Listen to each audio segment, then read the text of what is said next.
Since the planned intro for the Samsung Galaxy 8 review would have turned out way too long, I decided to ditch it entirely because I didn't want to bore anyone to death. The only thing that I'm gonna say is please ignore the red cheeks. There's nothing I can do about that, but let's get into this little bad boy. And little is actually a good fitting term because I really like the size, because if we compare this 5.6 incher with 18.5 by 9 with a 5.15 incher, you can see it is a little bit taller, yes, but it's pretty much just about as wide, and this is kind of what it relates to, so around the 5.1 incher, but you can also see how much smaller it is compared to a 6 incher with 2x1, so definitely narrow and also shorter, but therefore a little bit thicker, but that's absolutely fine. And I just have to say that I really like the form factor. This feels great in hand, and with 5.6 by with 18.5 by 9, you can actually almost, at least people who don't have small fingers like I do, can reach the top, and it feels just great. You can reach everything, and if you want a phone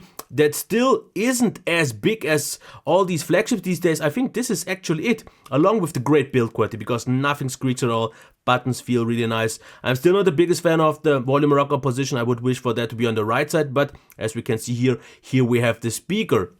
What's also quite nice, fingerprint reader and camera are flush, but once we already get into that, I have to say, being flush instead of usually being a little bit dipped into like on all other phones, it's a little bit harder to get it where it is. You will get used to that after a few days, and then you just know here it is, and then it works.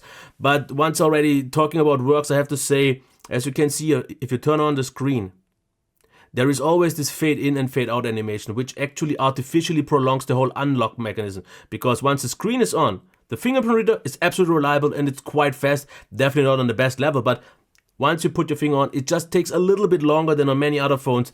This is a small thing, but for some people it could be big. Of course, as you can see, a flat glass with a nice transition, and I gotta say the curves feel great, as well as the glass back. I like glass, of course, that's not for everyone. It actually does a great job in not attracting fingerprints, because as you can see here, they don't really stick.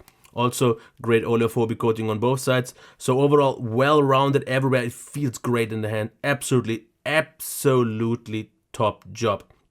Camera, as you can see, flush as well as the LED flash. Then we have here the microphone. Here we have the SIM card tray, and here is the SD card tray along with the volume rocker that I already mentioned. We have USB Type-C and another microphone along with the headphone jack. Power button is absolutely okay, good position. We have two cameras here. One is for the bokeh mode as well. Then of course an LED. No buttons because we have on-screen buttons now. And I would say in terms of bezels, we are on a good side. They aren't the smallest ones, but I have to say for some reason all those 2x1 and similar phones in this aspect ratio don't have the smallest bezels anymore. So I'm okay. Bottom and top are therefore small, but design-wise and build-wise, I don't really know what more you could expect, especially on a mid-range phone. Now when it comes to the display, yes, you will see some flickering. That's only visible on the cam. You won't see this in real life. You can change, of course, the navigation buttons and so on, but that's not the important part, because what we have is screen modes. We have adaptive, AMOLED Cinema, AMOLED Photo, and basic. You can change, of course, the ramp. I pretty much just left it the way it is because I think that's already great. Now, maximum brightness was at around 580 lux. That's a good mid-range level. That's not quite the same as on an IPS level for some reason.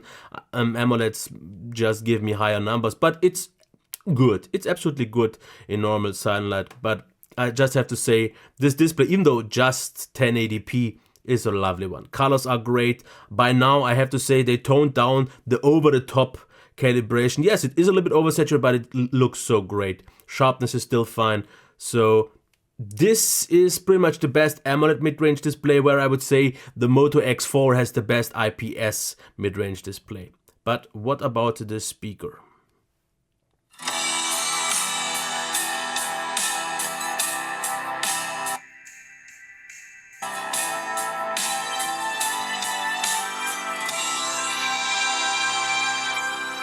Okay, here's my opinion about it. I'm not the biggest fan of that position, because usually all phones, or at least many phones, still fire downwards, and then you have something to reflect on. I don't have this on this part.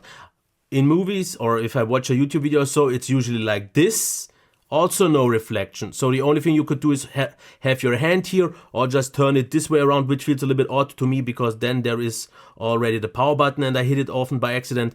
So I'm still not the biggest fan of the position and the quality isn't the best either. I would say it's okay. It could be louder. It could sound a little bit richer. It gets the job done totally. No real complaints, but this is not better than it was, for example, on the A5 2017. So there is room for improvement. Now, when it comes to the headphone jack, I have to say this is the typical Samsung standard. It is noticeably above average. It's quite loud. We have some equalizing options and so on. So here I'm fully pleased. Now, what about the performance? So let's close all apps. And here I have to say it is on a nice mid-range level. It's definitely above, at least in most cases, about something like a Snapdragon 625, but it's not quite as lag-free. So that could be just because of the chip, maybe some optimization, or it could be due to just the fact that it is running Samsung's UI, which still is known for not being perfect. I kind of think it is the UI, but I would say it's kind of roughly in between a 625 and a 820, maybe a little bit closer, because it when it's smooth, as you can see here in the browser, it does a really great job. And due to the AMOLED, it also feels very lightweight and so on. But I just see in normal situations a little bit more jack, a little bit more lagginess and so on. But it's nothing that really breaks the experience. For normal daily use, this is absolutely fine. I still have to say it's not a real step up above the A5 2017, but as you can see, it's a totally nice experience. It's very close to the good ones in normal use experience because apps, as you have seen, launch quite fast and the multitasking works out fine. So I have no real complaints. Yes, there are better phones, even for this price range. At least it depends where you buy it from, but I'm okay. Battery life, for full charge 1 hour and 35, that is a good level. 9% for 1 hour of YouTube is also noticeably above the average, but for some reason the battery life is not. And this is where I'm actually a little bit confused because usually I know that from all the previous Samsung phones that I have trouble on mobile data with a good battery life. But this time it wasn't really better on Wi-Fi either. So I got about 4, maybe 4.5 hours, so something in between on mobile data, but just also 5.5, maybe if I would be lucky, but I actually didn't reach it 6 hours on Wi-Fi. And that is just not a great value. Standby drain was actually a little bit flaky. Sometimes it was very good, sometimes it was just good, but still good. Now, I don't know why. It could be just because of the SoC not being as efficient, because I noticed also that in normal use it gets a little bit warm. Not hot or anything like that, but warm. So maybe it's the chip, maybe it's that because battery size itself is good. So this is surprisingly not as good as I would have wished for. Now, software, I'm not gonna go too much into that because you can see you have an app drawer, which actually slides to the sides for the apps, which is a little bit weird, but if you just do this, it always comes up. This is a little bit of a weird thing, but quick settings, of course, it's editable. We have the really nice, I really like their theming engine and so many more options to change the buttons and all those kind of things that I would be spending another 10 minutes if I would go into that. So I will just keep it for myself. I like the UI. It's pretty much the same as on any other Samsung phone. It has a lot of features. It will have a little bit of an impact in terms of performance. I just think that is the case. Updates are a thing. Mid-range Samsung devices usually get on moderately fine, I would say, support. But other than that, I'm fine. Wait a second, short interruption, because there is just one topic that I usually just forget to cover. And obviously I did forget it as well this time. It is connectivity and such things. Now I have to say I had smaller issues with Wi-Fi. Sometimes the connection just went away and came back.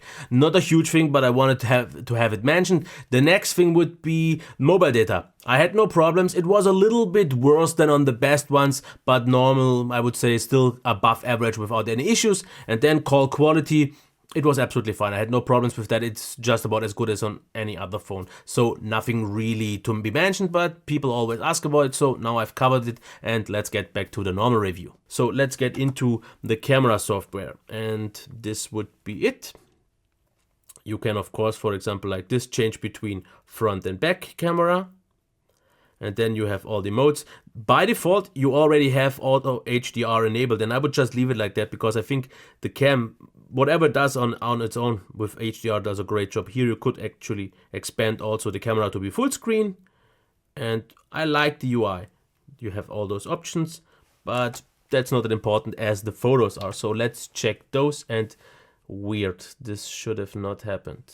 Okay, after a small hiccup, we are back again. Some things changed that I did not plan to. We can see the selfie cam, and I have to say it's a really lovely one, because at this distance it's sharp, at this distance it's actually pretty much in the sweet spot, but I noticed if you go a little bit further, then kind of like a stretched arm, then as you can see it gets already a little bit blurry. So this is where it loses its perfect point. This is perfect. So don't stretch your arms too long and then you are fine, because in this distance, which is I guess more a typical one, great results. I really like that. We also, as you can see, have the portrait mode, so a nice bokeh effect. It works out okay. Absolutely, I like it. As you can see here, great results. Indoors, just about as well. Of course, once you are a little bit further away, it gets a little bit blurry again. So that's kind of the only complaint that I had about the front camera. Don't stretch it too far. As you can see though, the results with the bokeh, absolutely nice. Now low light, for example, especially here, seems not quite as good. With the flash it seems fine, but I've seen these better. But indoors with some, I would say, decent lighting, then I'm actually again absolutely pleased with the results, because there's not a lot of grain. It's just maybe super sharp, but otherwise totally fine, as you can see here. Now outside, still it's winter, not the best weather, but I was pleased with the results absolutely, because usually mostly sharp, autofocus was absolutely reliable at all times, the shutter speed was fine, and as you can see you get really nice pictures. I just left auto HDR on all the time because I think it makes a really good job, sharp pictures, and this is definitely above average mid-range level. Actually not that far off from some flagships, so really nice to see on that regard. Now what about video? Now here I have to say about the front facing cam video. It's also nice. It's at the right distance in sharpness, so it seems right. It doesn't really shake all that much, which was good to see, even though there's no real stabilization on the front cam. But as you can see, good results. Totally happy with that. And here is, no, that's not, I'm messing it up totally today. And as you can see here inside, just about a sale. And I have to say, the sound of the microphone is really good. It's clean, it's loud.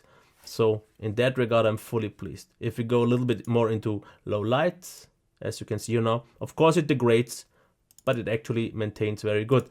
Now about the main video cam, I have to say, what's a little bit disappointing, it's just 1080p, not even 60 frames. So just because of that, I can't give it a really great rating. But what I like is the autofocus works at good objects, very solid, but not as good as on some macro ones, which I will show you later on. But what I like, as you can see here, is the really good EIS. A nice stabilization going on. There is not a lot of shaking on, so I like that. But you will see that smaller objects that usually get in focus by some cams just don't work, and you will see this in just a few seconds. So unfortunately it didn't get that right, because as you can see here, it loses focus. And the same thing happens here as well. In just a second. As you can, no, wait. Here. For a split second, it sometimes gets it and it then loses it. So that's pretty much the only bummer.